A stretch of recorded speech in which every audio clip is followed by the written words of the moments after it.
So this should be the final video, I believe, for section 3.4 of Math 133. In this particular problem, we're going to read some computer output. So I have some summary statistics below for the U.S. exports for a recent year with 3 different programs. Use the outputs to answer the question. So what is Q1, Q3, and IQR? And I've already found them. Q1 was 10.3, Q3 is 26.6, IQR is 16.3, and I've highlighted them. Get it? Yellow and blue make green. See? So over here, Q1, Q3, IQR. And remember when I did this in StatCrunch, they don't have to show up there at the end. They could kind of show up anywhere. It's just a question of when you click on things. Same with Minitab. And I wanted you to also notice that Excel does not put these out. This is an output that I'm not going to really show you in Excel because you have to have a certain version of Excel to do this. But it doesn't actually always show up. So Excel does not calculate these 3 values.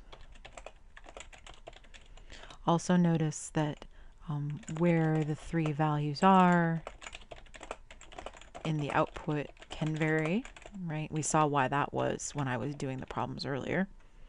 And then also notice that if IQR hadn't been given, it could still be found, right? Because all you have to do is subtract Q3 minus Q1. All right. So for this data set, what are the best measures of center and spread? So let's look at the mean and the median. I don't care where. Here. So the mean is 29.64. The median is 18.3. This is very skewed, right? So skewed right for sure. Unlike that other one on the previous page where it was kind of, it's kind of close, but this is skewed right for sure because the mean is 29.64 is much larger than the median. This means that the median and IQR are the better measures of center and spread. Okay? Again, because median and IQR are resistant. I guess I could say that. Because the median and IQR are resistant to the skewness.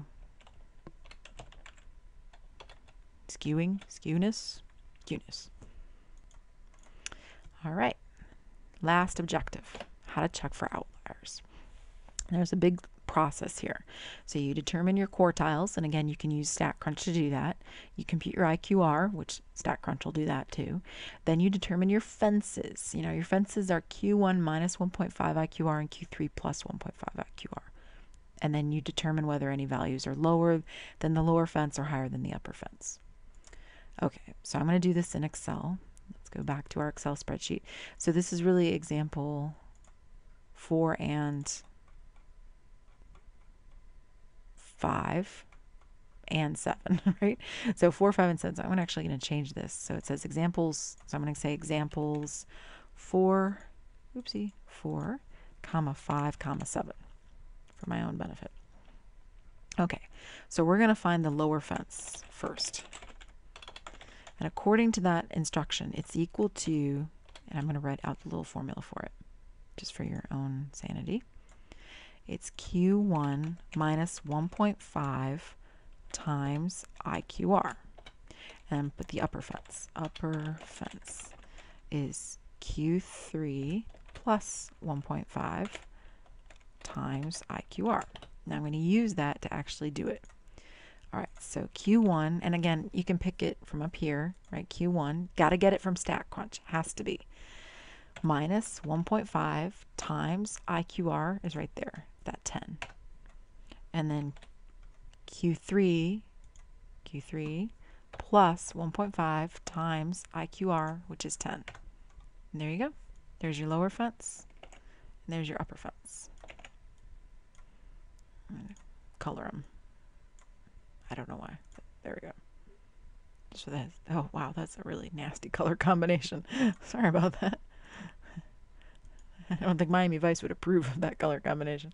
All right, so there we go. Lower fence, upper fence. So we already found step 1. I guess I can already say this. So step 1 was to find the quartiles, right there, Q1 and Q3. Step 2 is to find IQR, right? I don't need to label these. And then once you find the IQR, you find the fences, and then you go look at your data set. Is anything lower than 70 or higher than 110?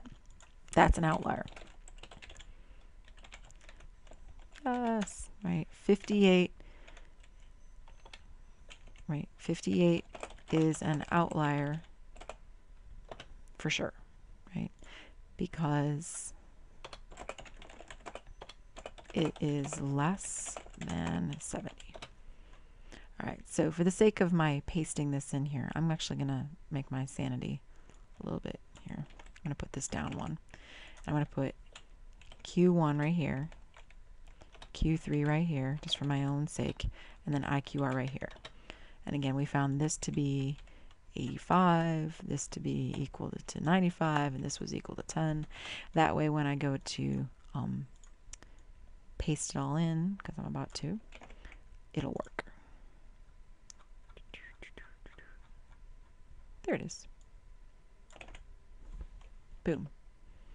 All right, and we said, yep, 58 is an outlier for sure. And that was actually the question that was being asked. So I really should highlight that one the most. Okay. All right, now there's another way which isn't really as good, primarily because it's not resistant the way the IQR method is.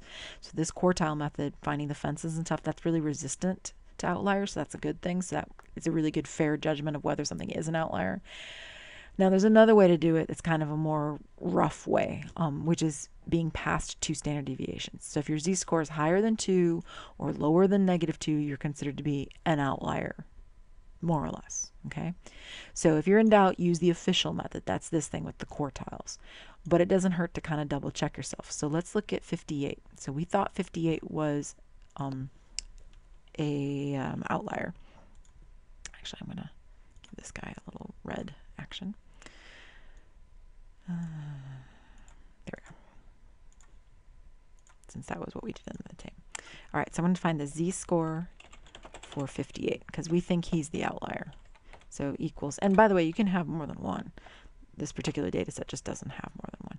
So you take 58 minus the mean, remember, and then close your parentheses, divide it by standard deviation. That's one way. Or you can just write standardize, which I love, and then say 58, which is up in that cell, comma, mean, comma, standard deviation, and it does the subtraction and division for you. There's the z-score. Is that an outlier? Right? So yes, 58 is an outlier because its z-score is less than -2. Done. In fact, I'm going to put it down here. Cool. I'm going to put this in right there.